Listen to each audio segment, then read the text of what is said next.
Capítulo 8. Decisión. El dominio de la postergación. El séptimo paso hacia la riqueza. El análisis efectuado sobre más de 25.000 hombres y mujeres que habían experimentado el fracaso puso de manifiesto el hecho de que la falta de decisión era casi siempre el motivo que encabezaba la lista de las 31 grandes causas de fracaso. La postergación, lo contrario de la decisión, es un enemigo común que debe superar casi todos los seres humanos. Usted se encontrará con una oportunidad de poner a prueba su capacidad para tomar decisiones rápidas y concretas cuando termine de leer este libro, y esté preparado para poner en práctica los principios descritos aquí. El análisis de varios cientos de personas que habían acumulado fortunas bastante más allá de la marca del $1.000.000 puso de manifiesto el hecho de que cada una de ellas tenía el hábito de tomar decisiones con rapidez, y de cambiarlas con lentitud, cuando se veía la necesidad de cambiarlas. Las personas que no logran acumular dinero, tienen, sin excepción, el hábito de tomar decisiones, si es que las toman, de modo muy lento, y de cambiar esas mismas decisiones con rapidez y a menudo. Una de las cualidades más notables de Henry Ford era su costumbre de tomar decisiones rápidas y definitivas, y de cambiarlas con lentitud. Esta cualidad era tan pronunciada en el señor Ford que le hizo ganarse la reputación de ser un hombre obstinado. Fue precisamente esa cualidad la que le indujo a continuar la fabricación de su famoso modelo T, el coche más feo del mundo, en un momento en que todos sus consejeros, y muchos de los compradores del coche, le estaban pidiendo que lo cambiara. Quizás el señor Ford se retrasó demasiado en efectuar el cambio, pero la otra cara de la moneda es que la firmeza de su decisión le permitió ganar una enorme fortuna antes de que se hiciera necesario cambiar el modelo. No cabe la menor duda de que la costumbre del señor Ford de tomar decisiones definitivas llegó a asumir la proporción de la obstinación, pero esa misma cualidad es preferible a la lentitud cuando llega la hora de tomar decisiones, y a la rapidez a la hora de cambiarlas. Consejos para tomar de sus propias decisiones. La gran mayoría de la gente que no logra acumular dinero suficiente para cubrir sus necesidades suele verse, por lo general, fácilmente influida por las opiniones de los demás. Esas personas permiten que los periódicos y las murmuraciones de los vecinos afecten a sus ideas. Las opiniones son los bienes más baratos que existen sobre la tierra. Todo el mundo tiene un montón de opiniones preparadas para comunicárselas a cualquiera que se muestre dispuesto a aceptarlas. Si usted se deja influir por las opiniones cuando se trata de tomar decisiones, no tendrá éxito en ninguna empresa, y mucho menos en la de transformar su propio deseo en dinero. Si usted se deja influenciar por las opiniones de los otros, llegará a no tener sus propios deseos. Cuando empiece a poner en práctica los principios descritos en este libro, guíese por su propio consejo, tome sus propias decisiones y aténgase a ellas. No confíe en nadie más que en los miembros de su mastermind, y asegúrese de haberlos escogido bien, eligiendo solo a aquellos que estén en completa armonía con su propósito y que muestren simpatía por él. A menudo, los amigos íntimos y los parientes le ponen obstáculos a uno por medio de opiniones, aunque esa no sea su intención. A veces lo hacen incluso a través del ridículo, con la pretensión de que sea humorístico. Hay miles de mujeres y hombres que sufren de complejos de inferioridad durante toda la vida, debido precisamente a que alguna persona bien intencionada pero ignorante destruyó su confianza en sí mismos mediante las opiniones o ridículo. Usted dispone de un cerebro y de una mente propios. Utilícelos y tome sus propias decisiones. Si usted necesita hechos, o información de otras personas que le permitan tomar sus decisiones, como sucederá en numerosos casos, adquiera esos hechos, o asegúrese con discreción de esa información que necesita, sin descubrir cuáles son sus propósitos. Una de las características de las personas que tienen solo conocimientos elementales o escasos es la de que intentan dar la impresión de que poseen muchos conocimientos. En general, esas personas hablan demasiado, y saben escuchar muy poco. Mantenga los ojos y los oídos bien abiertos, y la boca cerrada, si lo que desea es adquirir el hábito de una toma de decisiones rápida. Quienes hablan mucho hacen bien poco. Si usted habla mucho más de lo que escucha, no solo se privará a sí mismo de muchas oportunidades de acumular conocimientos útiles, sino que también habrá puesto sus planes y propósitos al descubierto ante personas a las que les encantará desilusionarle porque, en el fondo, lo envidian. Recuerde también que, cada vez que abra la boca en presencia de una persona que posea una gran abundancia de conocimientos, estará desplegando ante ella su reserva exacta de conocimientos propios, o su falta de la misma. La verdadera sabiduría usualmente se hace conspicua a través de la modestia y el silencio. Tenga en cuenta el hecho de que cada persona con la que usted se asocie estará buscando, como usted mismo, la oportunidad de acumular dinero. Si habla con demasiada libertad acerca de sus planes, quizás se sienta sorprendido al enterarse de que alguna otra persona se le ha adelantado para alcanzar el objetivo que usted se había propuesto alcanzar, poniendo en práctica los mismos planes acerca de los cuales usted habló con tanta imprudencia. Que una de sus primeras decisiones sea la de mantener cerrada la boca, y abiertos los ojos y los oídos. Como una forma de recordarle este consejo, sería útil que copiara el siguiente epigrama en letras mayúsculas, y lo colocara allí donde pueda verlo cada día: dígale al mundo lo que intenta hacer, pero llévelo a cabo antes de decirlo. Eso es algo así como decir, lo que cuenta son los hechos, y no las palabras. Libertad o muerte en una decisión. El valor de toda decisión depende del valor que se necesite para ejecutarla. Las grandes decisiones, aquellas que constituyeron los fundamentos de la civilización, fueron tomadas asumiendo grandes riesgos, lo que a menudo significó la posibilidad de encontrar la muerte. La decisión de Lincoln de promulgar su famosa Declaración de la Emancipación, mediante la que se otorgaba la libertad a las personas de color en Estados Unidos, la tomó a sabiendas de que ese acto pondría en su contra a miles de amigos y partidarios políticos. La decisión de Sócrates de tomar la venenosa cicuta, en lugar de comprometer sus creencias personales, fue un acto de gran valentía. Se adelantó 1000 años a su tiempo, y dio el derecho a la libertad de pensamiento y de palabra a todos los que no habían nacido aún. La decisión del general Robert E. Lee de apartarse de la Unión y tomar partido por la causa del Sur, también fue una acción valerosa, pues él sabía que podía costarle la vida, además de la de muchas otras personas. 56 que se arriesgaron a la horca.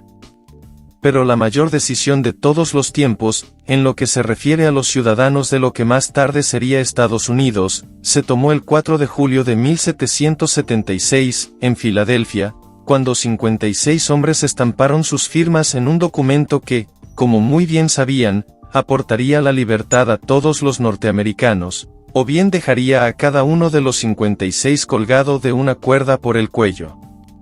Sin duda alguna habrá oído hablar de ese famoso documento, aunque tal vez no haya extraído del mismo la gran lección del logro personal que nos enseña de un modo tan sencillo.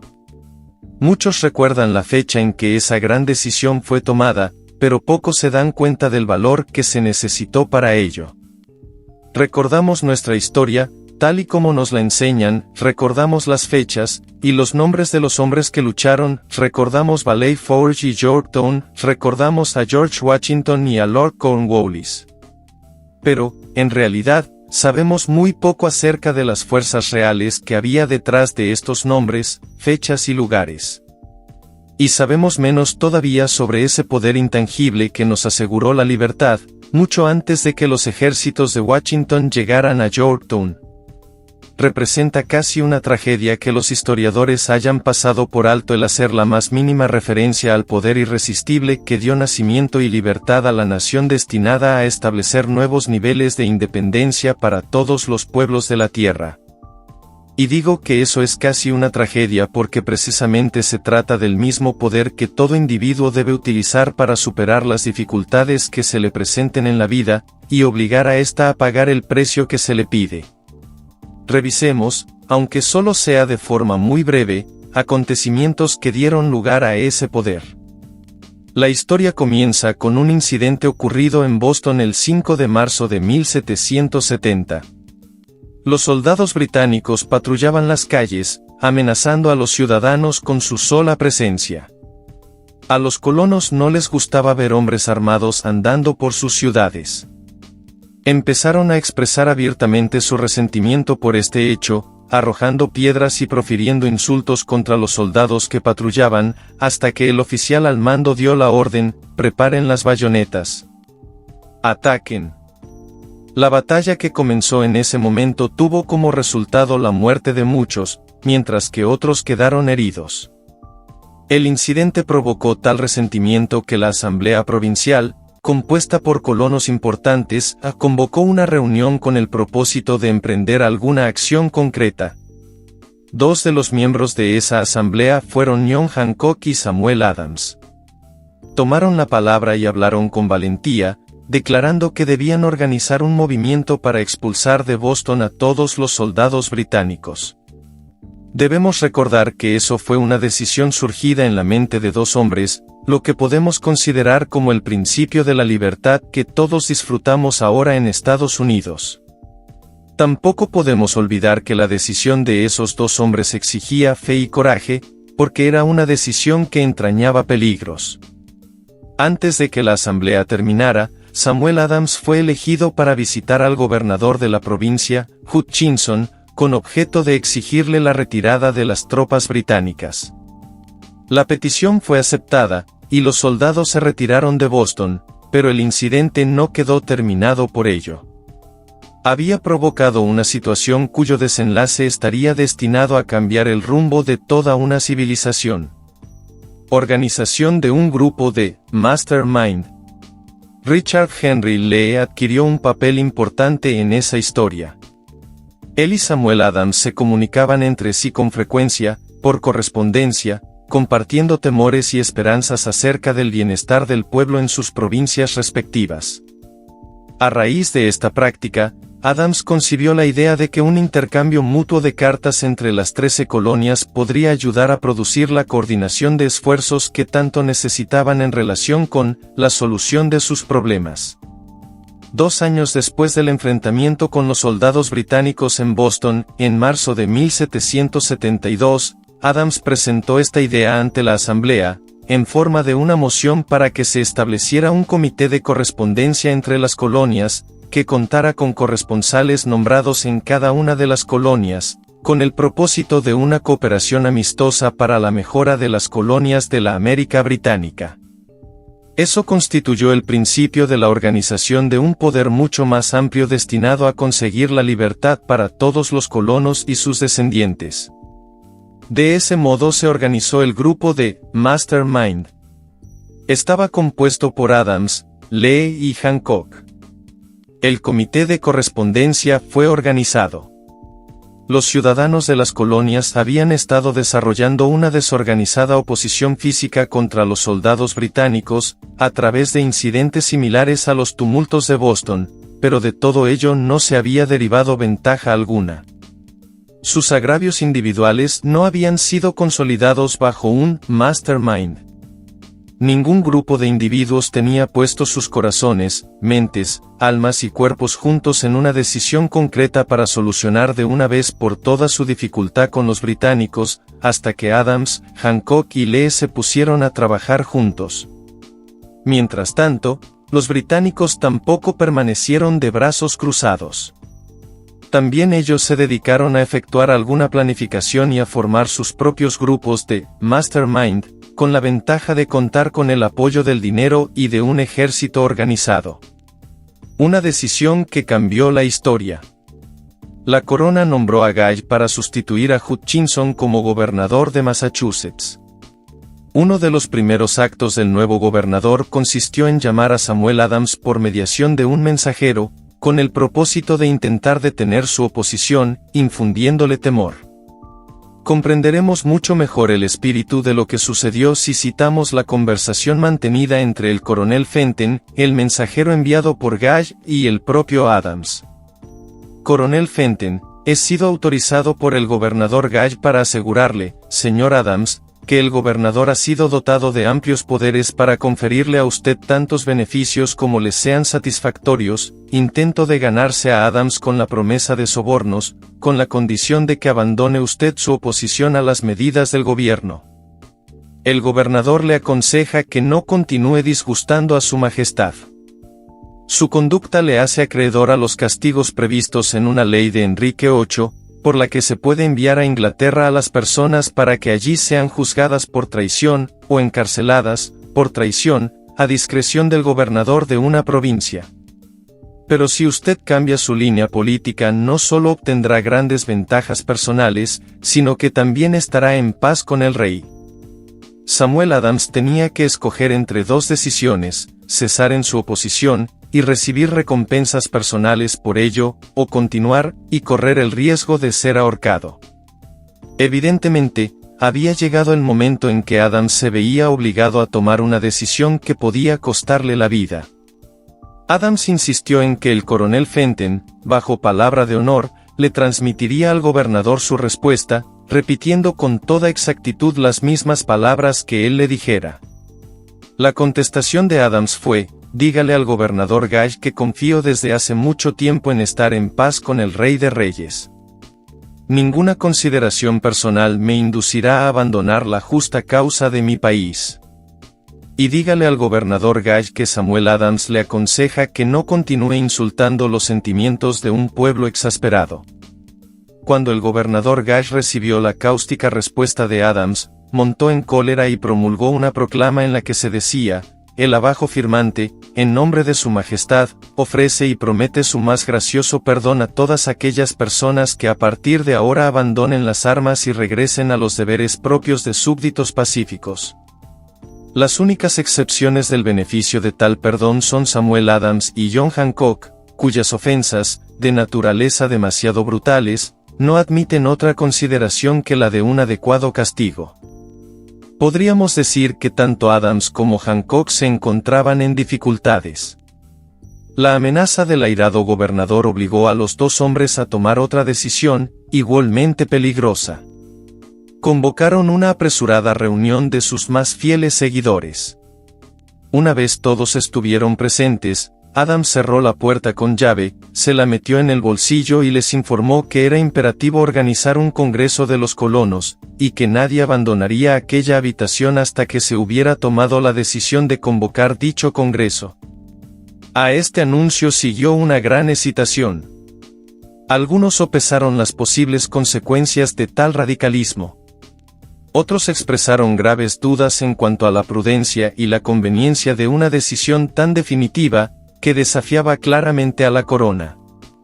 Encerrados en aquella habitación había dos hombres inmunes al temor, ciegos ante la posibilidad del fracaso: Hancock y Adams. Gracias a la influencia de sus mentes, los demás fueron inducidos a aceptar que se debían establecer acuerdos, a través del Comité de Correspondencia, para convocar el primer Congreso Continental, que se celebraría en Filadelfia el 5 de septiembre de 1774. Vale la pena recordar esa fecha. Es mucho más importante que la del 4 de julio de 1776. Si no se hubiera tomado la decisión de convocar un Congreso Continental, tampoco se hubiese llevado a cabo la firma de la Declaración de Independencia. Antes de que la primera reunión del nuevo Congreso se celebrara, otro líder, que se encontraba en otra parte del país, se hallaba profundamente enfrascado en la tarea de publicar una sucinta exposición de los derechos de la América británica. Se trataba de Thomas Jefferson, de la provincia de Virginia, cuyas relaciones con Norton Moore, representante de la corona en Virginia, eran tan tensas como las de Hancock y Adams con su gobernador.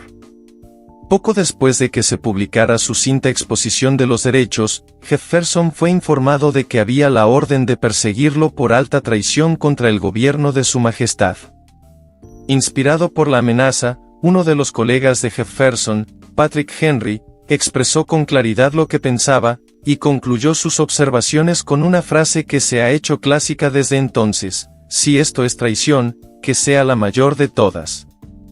Fueron hombres como estos los que, sin poder, sin autoridad, sin ejército y sin dinero, tomaron asiento en una solemne consideración del destino de las colonias, dando inicio así a la apertura del primer Congreso Continental, que continuaron celebrando cada 2 años, hasta que, el 7 de junio de 1776, Richard Henry Lee se levantó, se dirigió a la presidencia y, ante el asombro de la Asamblea, presentó la siguiente moción: caballeros, presento la moción de que estas colonias unidas son, y deben ser por derecho, estados libres e independientes, absueltos de toda alianza con la corona británica, y que toda conexión política entre ellos y el país del Reino Unido está disuelta, y así debe quedar. La decisión más trascendental jamás puesta en papel. La asombrosa moción de Lee fue discutida con tanto fervor, y durante tanto tiempo, que él empezó a perder la paciencia. Finalmente, después de días de discusiones, volvió a ocupar el estrado de oradores y declaró, con una voz clara y firme: «Señor presidente, hace días que llevamos discutiendo este tema. Es el único recurso de acción que podemos seguir. ¿Por qué, entonces, retrasarlo más? ¿Por qué continuar deliberando? Que este día feliz de nacimiento a una república americana, que se levante, no para devastar y conquistar, sino para restablecer el reino de la paz y de la ley». Antes de que se votara su moción, Lee fue llamado a Virginia debido a una grave enfermedad familiar, pero, antes de marcharse, dejó la causa en manos de su amigo Thomas Jefferson, el cual le prometió luchar hasta que se cumpliera una acción favorable.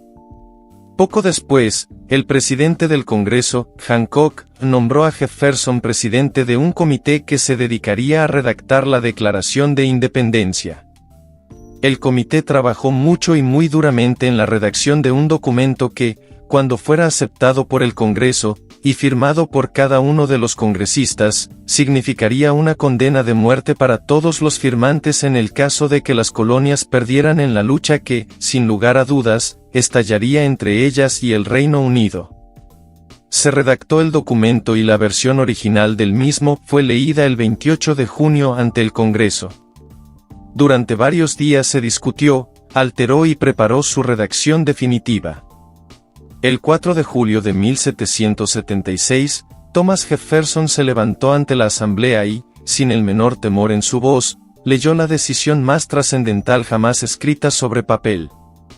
Cuando en el curso de los acontecimientos humanos se hace necesario que un pueblo disuelva los lazos políticos que lo han conectado con otro, y asuma, entre los poderes de la tierra, el estado separado e igual a que las leyes divinas y naturales le dan derecho, un respeto decente por las opiniones de la humanidad exige que ese pueblo declare las causas que lo impelen a la separación. Cuando Jefferson hubo terminado de leer, se votó la aprobación del documento, que fue aceptado, y después los 56 hombres presentes lo firmaron.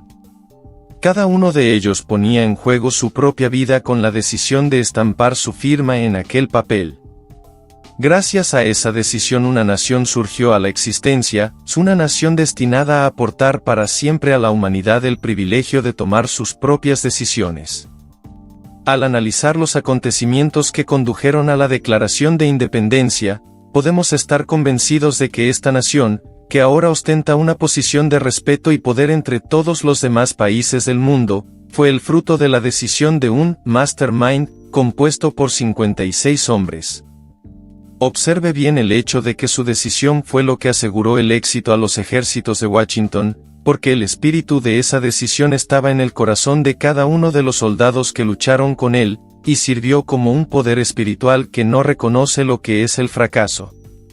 Observe también, y para mayor beneficio personal, que el poder que dio la libertad a esta nación es el mismo poder que todo individuo ha tenido que utilizar para alcanzar su autodeterminación. Este poder está hecho a partir de los principios descritos en este libro.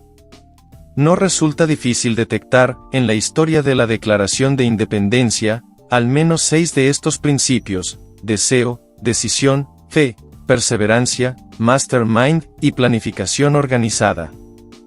Sepa lo que quiere y, en general, lo conseguirá. A través de toda esta filosofía se encontrará la sugerencia de que el pensamiento, apoyado por un fuerte deseo, tiene una tendencia a transformarse en su equivalente físico. Tanto en esta historia como en la de la organización de la United States Steel Corporation se encuentra una descripción perfecta del método mediante el cual el pensamiento produce esta asombrosa transformación. En su búsqueda del secreto del método, no espere milagro alguno, porque no lo hallará. Solo encontrará las eternas leyes de la naturaleza. Esas leyes están disponibles para toda aquella persona que tenga la fe y el valor suficientes para utilizarlas. Pueden ser empleadas bien para aportar libertad a una nación, bien para acumular riquezas. Quienes toman decisiones con rapidez y de un modo definitivo saben muy bien lo que quieren, en general, lo consiguen. Los líderes en todos los campos de la vida son personas que deciden con rapidez y firmeza. Esa es la razón principal por la que se han convertido en líderes. El mundo tiene la costumbre de abrir paso al hombre cuyas palabras y acciones muestran que sabe a dónde se dirige. La indecisión es un hábito que suele aparecer en la juventud. El hábito adquiere permanencia a medida que el joven pasa por la escuela, la secundaria, e incluso la universidad sin un propósito definido. El hábito de la indecisión acompaña al estudiante cuando inicia el trabajo que elige hacer, si es que lo elige. En general, el joven que acaba de terminar sus estudios busca cualquier trabajo. Acepta el primero que se le ofrece, porque ha caído en el hábito de la indecisión. 98 de cada 100 personas que trabajan en la actualidad a cambio de un salario ocupan los puestos en los que están porque les faltó la firmeza de decisión necesaria para planificar el alcanzar un puesto determinado, así como el conocimiento acerca de cómo elegir al patrono. La firmeza de decisión exige siempre valor, y, a veces, incluso mucho valor. Los 56 hombres que firmaron la Declaración de Independencia pusieron sus vidas en juego cuando decidieron estampar sus firmas en aquel documento. La persona que toma la firme decisión de conseguir un puesto de trabajo determinado, y de que la vida le pague el precio que pide, no pone en juego su vida con esa decisión, lo único que se juega es su libertad económica. La independencia financiera, la riqueza, un negocio deseable o un buen puesto profesional no se encuentran al alcance de la persona que descuida o rechaza la expectativa, la planificación y la exigencia de esas mismas cosas. El que desea obtener riquezas, con el mismo espíritu con el que Samuel Adams deseó obtener la libertad para las colonias, seguro que terminará por acumular una gran fortuna. Aquí termina el capítulo 8. Si deseas adquirir este libro físicamente, ve al link que está en la descripción. Recuerda suscribirte, activar la campana de notificaciones y pasar al capítulo siguiente.